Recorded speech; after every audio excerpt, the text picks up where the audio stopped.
Hey everybody, mobile game publishing is one of the most challenging businesses in the world. And yet Mike DeLaet, the CEO of Rogue Games, has been quietly building a very sizable game publishing business, which now represents 57 game titles in their publishing pipeline. How was Mike able to sign so many titles? How is Rogue differentiated from other mobile game publishers in the market? And what was the motivation behind starting the game publishing business? Well, today we get an opportunity to speak directly with Mike DeLaet in our video interview with him right now.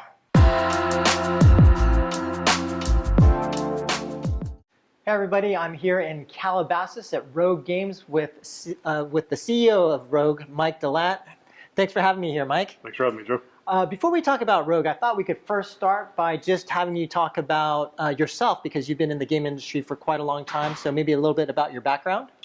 Yeah, so I started my career in games at Sprint back in Kansas City, where I'm originally from. Yep. So I was running games in the feature phone days after Chris Davis, who's also a guy who used to work for me at Kabam, was running games at Sprint. I did it for about 3 years, and so I worked with EA and Disney and Sony and a bunch of big companies back in the day. And then after that, I went to work for Glue Mobile, moved out to San Francisco, ran global publishing for Glue for 3.5 years, kind of led their effort from shifting from paid kind of feature phone games to free-to-play smartphone games, and all the monetization and retention of those products. Worked with a lot of amazing people during that time, and then was recruited to come to Kabam and help build out Kabam's publishing organization. So I was at Kabam for a little over 4 years until we sold the business to Netmarble and then Fox. And then at that point, so I left and founded Rogue Games about a little over 2 years ago. Great. And then let's now talk about Rogue Games. So what does Rogue do, and what was the motivation for starting the company? Yeah, I mean, originally we started as a consulting business, working with NBC Universal and Fox and Jam City and a bunch of other companies. Yep. And ultimately, we decided over and over again, we found this need in the market for publishing expertise and really helping companies grow their games, take their games from good to great. So we decided to pivot the business around E3 of 2018 into an actual publishing business. And since then, we rebranded the company to Rogue Games and have been purely focused on publishing since. Right. And can you talk about, in terms of the scope of what you do with developers and what the differentiation is between, you mentioned NBC Universal, but other publishers, whether it's like a Scopely or with IP-based publishers, like whether it is an NBC Universal or a Skybound or companies like that?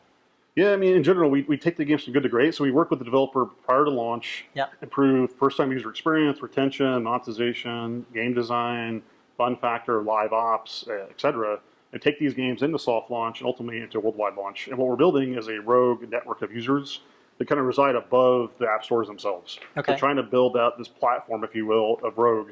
It's above console, it's above PC, it's above mobile, and really building up this network effect of users that we're kind of use traffic for cross promotion, et cetera. And then in terms of the current slate or pipeline of products that you're going to be publishing now or in the future, can you talk a little bit more about that? Yes, we've signed 57 games to date, so we have a massive catalog of products across free-to-play, paid, premium, subscription games.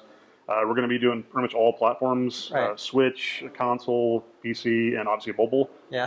So we're doing quite a bit of products right now. Yeah. So let's kind of deconstruct that a little bit. So 57 titles. That sounds like an incredible amount of titles. Yeah. And your team, just kind of walking around the office, doesn't seem like it's that big. Can you talk about, well, first of all, how did you get 57 titles, and then how are you going to manage this workload? Yeah, we're very efficient, as you can imagine. We have 10 people in the company right now. We're hiring more staff kind of week in and week out, so we're definitely growing extremely fast right now. We use Basecamp as a tool to kind of manage these projects. We don't do dev. We just work hand in hand with the developers. So it's not like we're doing dev for 57 games, because that would be insane. Right. But we do work hand in hand with these devs to improve the games and iterate on the products constantly during soft launch and ultimately worldwide launch. Okay. And then how did you even get 57 titles to sign with Rogue? Like, what was that business development process like, or how did you reach out, or how did they reach out to you to get these titles signed? Yeah, early on, a little over a year ago, we were definitely reaching out to devs to sign products for the company. Since then, we've obviously established some amazing relationships with these developers. They've told their friends about us. Now we have tons of games coming into the pipeline. We probably get 30 to 40 games a week that come into our inbox to say, hey, publish these games. And we probably take one of those, because our quality bar is extremely high for the company. Okay. And we want to make sure that whatever we launch is going to be an amazing user experience, it's going to be a fun game, if nothing else, right? And they come in through your website, or how do they contact Various LinkedIn, website, email, like you name it. Relationships that we have in the past, like other developers, like there's a million different ways that they come in. Got it. Yeah. And in terms of like when I think about the external game publishing market, especially for mobile free-to-play, there seems to be a lot of dead bodies. Could you talk about like some of the complexities of running a publishing organization and why perhaps some of the previous companies that have tried to do external publishing haven't been so successful, and how you guys are going to be successful? Yeah, there's a lot of complexities to it, as you can imagine. For sure. Business model is one of the biggest ones. So a lot of companies, they do upfront MGs, they pay a lot of money for these projects, they commit to multi-million-dollar marketing spends before you have any idea if the game is going to be successful or not. Right. And that's a quick way to get sideways in a hurry. If you pay millions of dollars for the project, they don't deliver, the company goes out of business, you just lost all the money. You commit to $5 million in marketing, you launch it, the metrics don't look terrible, you don't want to spend $5 million in marketing, but you're committed to legally. There's a lot of things like that you can do to really mess up your business. Yeah. So what we do is we don't do that. Okay. We effectively do licenses for the games. Yeah. We commit to spending, if we can spend so profitably on the product, but we never Yeah. tell a developer, we can spend $1 million or $500,000 or whatever, because frankly, we just don't know. Right. We might soft launch it, the metrics look amazing, and we'll spend all day long on it. The Yeah. metrics may look terrible. And then we go back into the process of how do we iterate the game to get it to a point where we can spend profitably on the game. Right. And then in terms of iterating the game, one of the things I know we talked about a little bit before is you do provide a lot of feedback in terms of getting the product to the point where it can be successful. So could you talk a little bit about that? Because I do think that is an important point of emphasis in terms of the team that you've been able to put together that can actually, help the developers or studios that you work with improve their product. Yeah, I mean, the first thing we do once we sign a game is we usually give them about 60 pages of product feedback for everything on first-time user experience, retention, monetization, gameplay, even platform support, like are you supporting the devices correctly? Yeah. And then the developer goes back and usually spends several months like fixing a lot of these issues. Okay. Some developers are faster than others, as you can imagine. Sure. And then as we go into soft launch, we continue to give them more and more feedback of, hey, now we're seeing this with the analytics. Right. We're seeing this, we need to fix that. Fatui is too long, and only 50% of people completing the Fatui, those kind of issues. Got it. We really constantly want to iterate on that process until we launch the game. Okay. And in terms of, can you talk a little bit more about your specific team? Like how big is your team? What kinds of people have you hired? And for anyone in the audience who might be interested in joining Rogue, like what kind of people are you looking for? Yeah, we're 10 people now.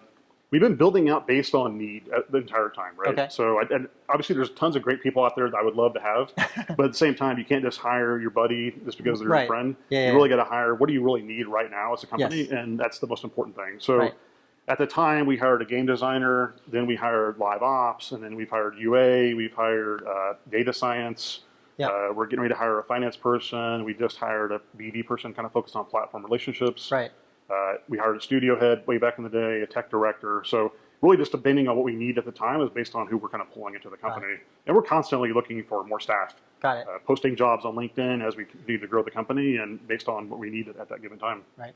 And kind of shifting gears a little bit and thinking more about like future trends and where publishing is moving. And certainly I think there's been a lot of changes in the market in terms of App Store and all sorts of other things.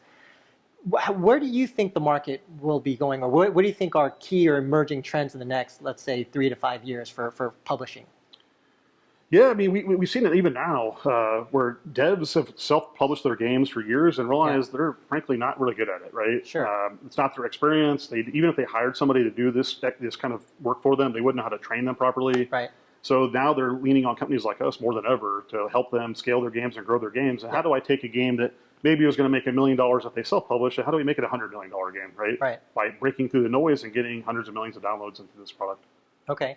And then in terms of like, based on where the trends are going and who's in the market, who do you think are going to be like big winners or losers in like the next 3 to 5 years? Yeah, that's a good question. I think Scopely is doing some pretty amazing work right now. We kind of view ourselves as probably a close competitor to what they're up to.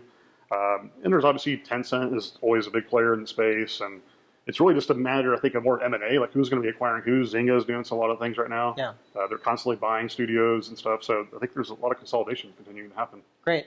And then just one last question for me. So for you as a CEO of Rogue, do you have any specific goals in terms of where you want to take Rogue, or what's your ambition for the company kind of longer term? Yeah, but if you want to build a massive brand for the company, that when you see Rogue, it's kind of like when you see EA or Activision or something, 5 or 10 years from now, of course. Okay. Ultimately, we just all want to have a lot of fun and work on some cool games with some cool people, right? Okay. Is what it boils down to. But if we have a exit down the road or something, that's obviously nice as well. But to get to that point, we want to actually work our rear ends off and get it to an awesome company that has tons of products and tons of downloads. Okay. Yeah.